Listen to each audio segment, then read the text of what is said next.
South ఇండియాలోనే అతి తక్కువ ధరలకే రత్నాలందించే ఏకైక సంస్థ 6JVR. ఒకప్పుడు చందమామ ఎప్పటికీ అందదు అనుకునేవారు.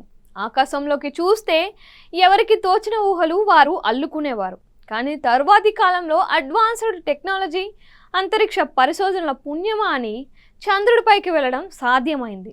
ఇటీవల మన దేశంలో చంద్రయాన్ 3 ప్రయోగంతో చంద్రుడి గుట్టును మరింత తెలుసుకునే ప్రయత్నం చేసింది. ఇప్పటికీ చాలా దేశాలు అంతరిక్ష పరిశోధనల ప్రణాళికల్లో చంద్రుడి అన్వేషణ భాగంగా ఉంది. అయితే అమెరికా అంతరిక్ష పరిశోధన సంస్థ నాసా ఒక అడుగు ముందుకు వేసింది. ఏకంగా చంద్రుడిపై రైల్వే స్టేషన్ నిర్మించి రైళ్లను నడిపేందుకు ప్లాన్ చేస్తోంది. ఇప్పటికీ కొన్ని దేశాలు చంద్రుడిని చేరుకున్నాయి, జాబిల్లి ఉపరితలంపై పరిశోధనలు జరిపాయి. ఇప్పుడు నాసా ఇంతకు మించిన పెద్ద లక్ష్యాలపైనే కన్నేసింది. చంద్రుడిపై రైలు బండి కూత పెట్టే రోజు ఎంతో దూరంలో లేదని చెబుతోంది.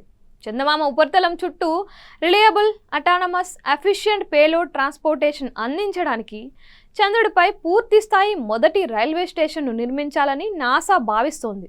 ఇది భూమిపై ఉండే రైల్వే స్టేషన్ల కంటే భిన్నంగా ఉంటుంది. నాసా ఇందుకు flexible levitation on a track సిస్టమ్ను పరిచయం చేస్తోంది.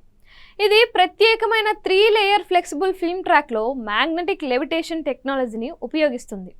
ట్రెడిషనల్ లూనార్ రోబోట్స్ వీల్స్ లేదా ట్రాక్స్ చంద్రుడిపై ఎక్కువగా ఉండే దుమ్ము ధూళిని గాల్లోకి లేపుతాయి. ఈ సమస్య లేకుండా ఫ్లోట్ రోబోట్స్ డయామాగ్నెటిక్ లెవిటేషన్ ఉపయోగించి దుమ్ము రాపిడిని తగ్గించడం ద్వారా ఉపరితలంపై ఫ్లోట్ అవుతాయి. ఈ ఫ్లోట్ రోబోలకు కదిలే భాగాలు ఉండవు. ఫ్లెక్సిబుల్ ట్రాక్స్ నేరుగా లూనార్ రెగోలిత్ పై ఏర్పాటు చేస్తారు. దీంతో రోడ్లు లేదా రైల్వేల వంటి సంక్లిష్టమైన ఆన్సైట్ నిర్మాణం అవసరం ఉండదు. ఫ్లోట్ రోబోలు సెకనుకు 0.5 మీటర్ల వేగంతో వస్తువులను రవాణా చేయగలవు. లార్జ్ స్కేల్లో ఇంప్లిమెంట్ చేస్తే ఫ్లోట్ సిస్టమ్ 1,00,000 కిలోగ్రాముల లూనార్ రెగోలిత్కు రోజుకు అనేక కిలోమీటర్లకు పైగా తరలించగలదు. ఈ టెక్నాలజీ చంద్రుడి అన్వేషణ, వనరుల వినియోగానికి సమర్థవంతమైన విధానాన్ని, ధూళిని తగ్గించే రవాణా సదుపాయాలను అందిస్తుంది. నాసా ఫ్లోట్ సిస్టమ్ సవాళ్లతో కూడిన చంద్రుడి వాతావరణంలో మినిమల్ ప్రిపరేషన్తో పనిచేస్తుంది. ఈ ట్రాక్ నెట్వర్క్ను లూనార్ బేసెస్లో మారుతున్న మిషన్ అవసరాలకు అనుగుణంగా రోలప్ చేయొచ్చు, తిరిగి వెంటనే ఏర్పాటు కూడా చేయొచ్చు. డెవలప్మెంట్ ఫేజ్ 2లో నాసా చిన్న తరహా రోబోట్ ట్రాక్ ప్రోటోటైప్ను డిజైన్ చేస్తుంది, తయారు చేస్తుంది, పరీక్షిస్తుంది కూడా. పర్యావరణ కారకాలు, సిస్టమ్ పనితీరు, మన్నికను ఎలా ప్రభావితం చేస్తాయో అధ్యయనం చేయడానికి ఈ ప్రోటోటైప్ లూనార్ అనలాగ్ టెస్టు ఎన్విరాన్మెంట్లో ప్రయోగిస్తారు.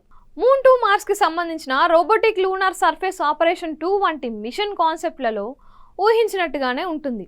2030 నాటికి స్థిరమైన లూనార్ బేస్ రోజువారీ కార్యకలాపాలకు ఎన్నికైన దీర్ఘకాలం ఉండే రోబోటిక్ ట్రాన్స్పోర్ట్ సిస్టమ్ కీలకమవుతుంది అని నాసా పేర్కొంది.